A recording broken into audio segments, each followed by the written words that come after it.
Hello, planet Earth. Welcome back to my YouTube channel. We're at IDK, my BFF Jill 730. I'm Preston Young, wishing you warm salutations and congratulations because you've made your way to the Buffyngton Post.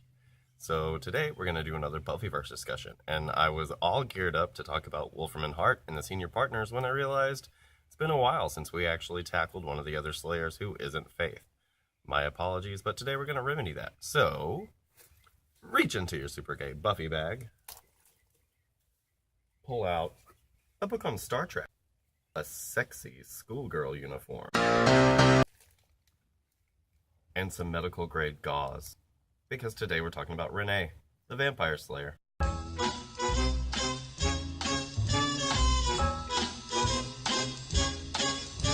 If you're in doubt about angels being real, I can arrange to change any doubts you feel. Wait till you see my Gidget. You'll want her for your Valentine. Gonna say she's all that you adore, but stay away. Gidget is spoken for, you're gonna find that Gidget is mine.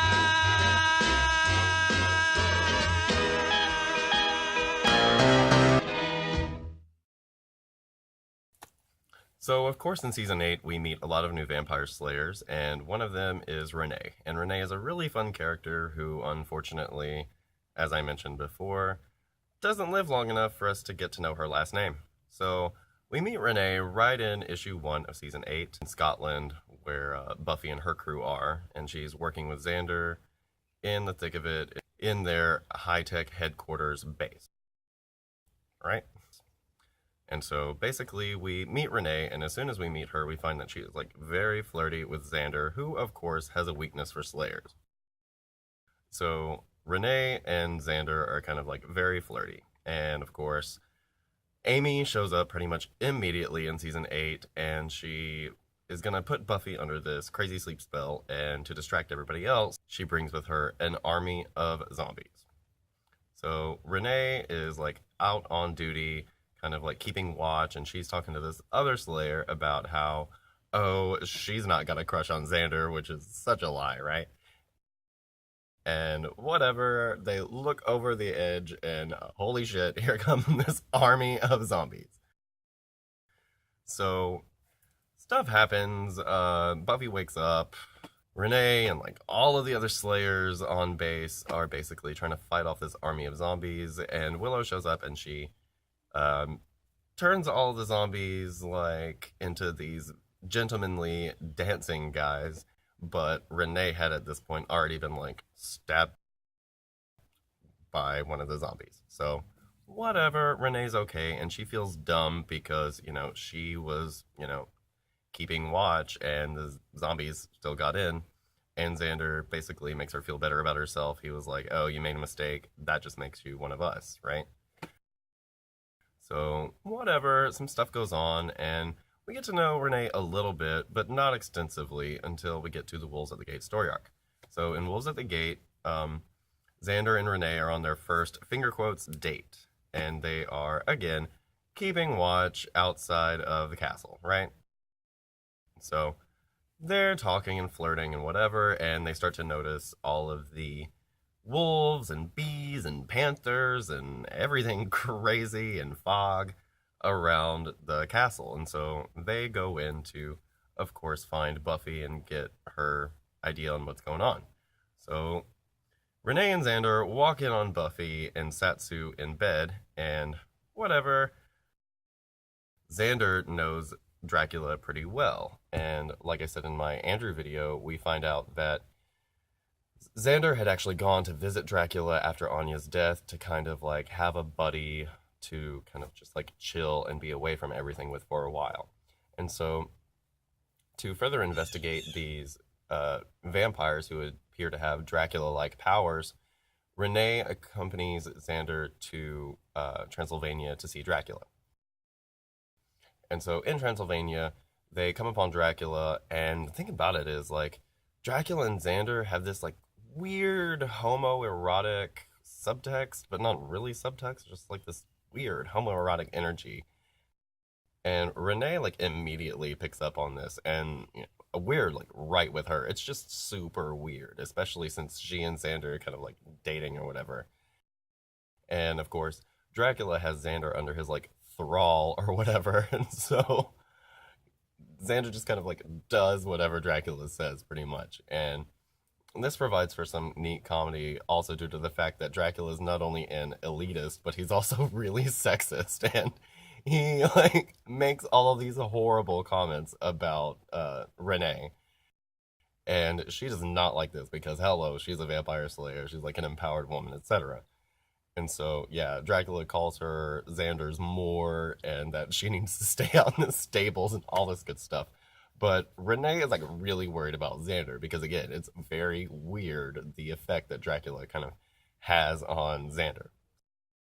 So anyway, they finally convince Dracula to go with them to take out these Japanese vampires. And by convince, I mean that Dracula is going to like lead the way because he doesn't like being, not himself.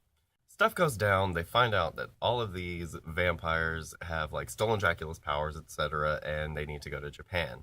So, whatever, we go to Japan and we see that Renee and Xander are really like feeling each other. They really like each other and they hate that their first date went so badly, and Renee and Xander like kiss, and we have this moment where they basically decide that they are going to continue this relationship.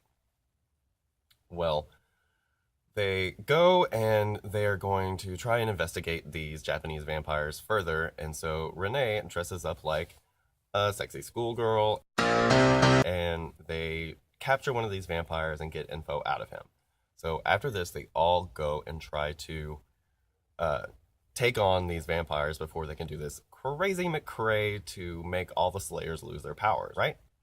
And so they charge in, but holy crap, this vampire is not even a vampire. He's like a holographic image. And then out of nowhere, the real vampire comes out and just stabs Renee through the chest.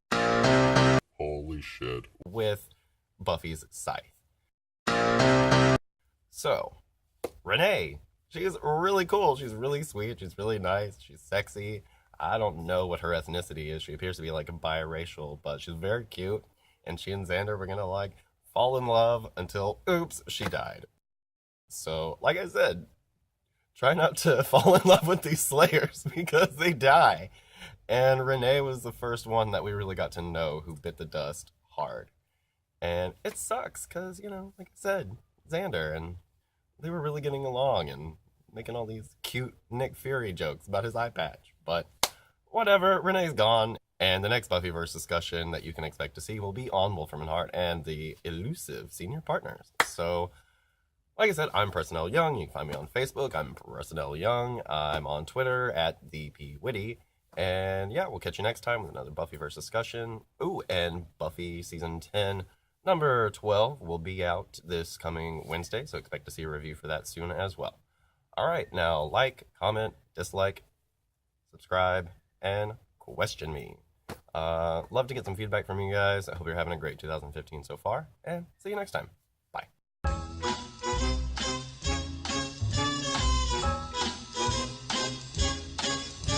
If you're in doubt about angels being real, I can arrange to change any doubts you feel.